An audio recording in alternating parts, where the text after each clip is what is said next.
বড় বড় সাংবাদিকদের কিনে এসেছি, সব থেমে যাবে লাকি। কালবেলার একটি শিরোনাম। দর্শক বুঝতে পারছেন কোন লাকি? এটি হচ্ছে মতিউরের প্রথম স্ত্রী লায়লা কানিজ লাকি, যিনি রায়পুরা উপজেলা পরিষদের চেয়ারম্যান। তিনি এই কথা বলছেন। খুব ইন্টারেস্টিং। মানে এই প্রথম মুখ খুললেন। এর আগের দিন তিনি এক সপ্তাহ পর অফিসে আসেন, সেদিনও কথা বলেননি, সাংবাদিকদের কোনো প্রশ্নের উত্তর দেননি। আজকে কিন্তু আনুষ্ঠানিক কথা না বললেও তিনি একটি মন্তব্য ছুড়ে দিয়েছেন সাংবাদিকদের প্রতি। এটা সাংবাদিকদের জন্য অত্যন্ত লজ্জার ব্যাপার। এটা সত্য যে কিছু কিছু লোকাল পর্যায়ে বা জাতীয় পর্যায়ে, লোকাল বলে লাভ নেই, এখন জাতীয় পর্যায়ে সাংবাদিকরা খুব যেভাবে টাকা পয়সা নেন বিভিন্ন মানুষের কাছ থেকে, তো এই কারণে এই সমস্ত বলার সাহস পায়। নতুবা এই একটা বক্তব্যের কারণে কিন্তু সমস্ত সাংবাদিকের উচিত তাকে বয়কট করা বা প্রতিবাদ করা। কিন্তু ওই প্রতিবাদ করার সাহস আছে কিনা আমার যথেষ্ট সন্দেহ হয়। টানা 2 সপ্তাহ আত্মগোপনে থাকার পর অবশেষে লোক লজ্জার পর্দা সরিয়ে জনসম্মুখে আসলেন এনবিআর সদস্য মতিউর রহমানের প্রথম স্ত্রী লায়লা কানিজ লাকি। বৃহস্পতিবার নরসিংদীতে নিজ উপজেলার 2টি অনুষ্ঠানের প্রস্তুতি সভায় অংশ নেন তিনি। সেখানে সাংবাদিক প্রবেশে ছিল নিষেধাজ্ঞা। অনুষ্ঠান স্থলের বাইরে সাংবাদিকদের এড়িয়ে গেলেন প্রত্যক্ষদর্শীরা জানান।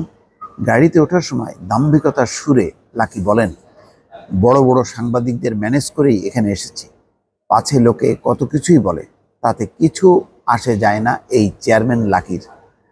এবারের ঈদে সাদেক এগ্রো থেকে 12 লাখ টাকার ছাগল বুকিং দিয়ে সামাজিক যোগাযোগ মুখে তোপের মুখে পড়েন মুশফিকুর রহমান রেফাত, হচ্ছে সেই মতিউরের দ্বিতীয় স্ত্রীর সন্তান।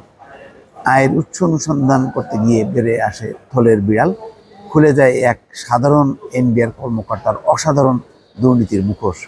তবে এক হাসি কেড়ে নিয়েছে মতিউরের 2 পরিবারের হাসি, প্রথম পক্ষ এবং দ্বিতীয় পক্ষ, এবং 2 পক্ষেরই এখন সন্তানদের এবং তাদের ব্যাংক হিসাব জব্দ করা হয়েছে এবং দুদক জোরেশোরে তদন্ত করছে বলে খবর পাওয়া যাচ্ছে। ঈদের আনন্দ ছিল তাদের পরিবারে। বিপদ আন্দাজ করে ঈদের পরপর মাকে নিয়ে মালয়েশিয়ায় পালিয়ে যান ইফাত। নিজের ছেলে নয়, সতীনের ছেলের ছাগল কাণ্ডে পাগল হয়ে পালিয়ে ঈদ করতে হয়েছে নরসিংদীর উপজেলা চেয়ারম্যান লায়লা কানিজ লাকিকে। এই ঘটনায় স্বামী মতিউরের সঙ্গে লাকির বেড়েছে দূরত্ব, সম্পর্কে ধরেছে ফাটল। দেশ ছাড়ার পরিকল্পনা করলেও অবশেষে শুভাকাঙ্ক্ষীদের পরামর্শে আসলেন প্রকাশ্যে। নিজের উপজেলা পরিষদের 2টি অনুষ্ঠানে অংশ নিয়ে দম্ভুক্তি করে বলেন, ঢাকার ও নরসিংদীর জাতীয় পত্রিকা ও টেলিভিশনের বড় বড় সাংবাদিকদের মোটা অঙ্কের টাকা দিয়ে কিনেই উপজেলা পরিষদে এসেছে লাকি। তারা আর কিছু করতে পারবে না, নিউজ সহ সব থেমে যাবে। উপজেলা পরিষদের সভা কক্ষে স্থানীয় সাংবাদিকদের প্রবেশ করতে দেননি লাকির লোকজন। সভা শেষে কালো রঙের পাজেরো জিপে তিনি উপজেলা থেকে বেরিয়ে যান। রায়পুরা উপজেলা পরিষদের চেয়ারম্যান লাকির সম্পদের পাহাড় নিয়ে উঠেছে প্রশ্ন।